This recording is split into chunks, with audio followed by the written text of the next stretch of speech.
Welcome to Waldstein Rambling, a new series where I periodically talk about specific strategies that may sound unorthodox on paper. In this episode, I'd like to ramble a bit about Meaty shield, and I don't mean wake up shield. I mean you just get a knockdown on the opponent and then you press shield on their wake up, like so. To explain how I even arrived at this strategy, I'd like to briefly talk about a specific aspect of the Gordeau matchup. After Gordeau gets a knockdown, he has the option of using a strike against opponents that are not blocking, or he can use assimilation against opponents that are respecting his pressure too much.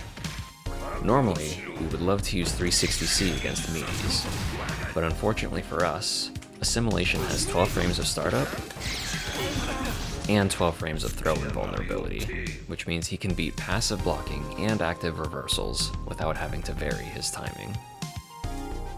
So back on topic, how does Gordeau using assimilation relate to using Meaty shield?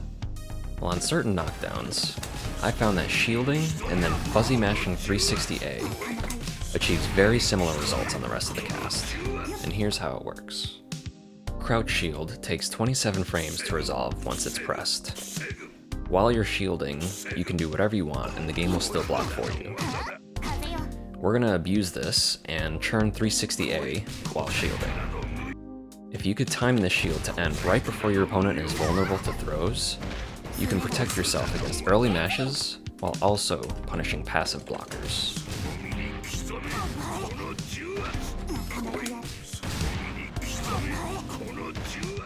What's more, Waldstein 360A range is superior to everyone else's throw range, so your opponent is unable to wake up with a simple throw to punish the shield. Even a proper 6 ABD Kara throw isn't enough to reach.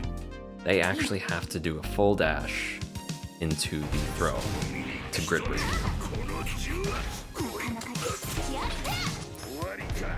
If your opponent mashes with a standard button, they do end up taking their turn properly, but they do feed you grid and information about what to do next. My favorite part is that fuzzy mashing can actually still lose. If you take into consideration between the shield protecting Wald and the startup of 360A, Waldstein is really only vulnerable for 4 frames. So the most surefire punish is to either dash up throw or to wake up assault. And wake up assault is a pretty big commitment. It is rewarding, but it's a big commitment, but it sends Waldstein a ton of information that we can abuse later. On the topic of utilizing information, using this technique as a conditioning tool is also very strong. After a 720, Waldstein has a 42 frame advantage, but I'm controlling Line, so it'll say minus 42 here. After showing the Meaty shield a number of times, you have more than enough time to press shield early and fully recover before the opponent can act. In this situation here, Waldstein is +5 and is still in range for the 360. With enough usage, you will actually just start hypnotizing opponents into wanting to punish the shield. But the main reward comes from this assault that I just tried, which has a reasonably long startup and is easily Meaty. Even if you attempt to dash throw, an early shield means that they can just get scooped instead. It's actually quite funny. In conclusion, this strategy revolves around showing a defensive tool on our own offense. A tool that's normally very punishable and very rewarding to punish, but we're not actually all that punishable. My outlook on blue shielding in general is, if you didn't get grid broken, did you truly get punished for blue shielding?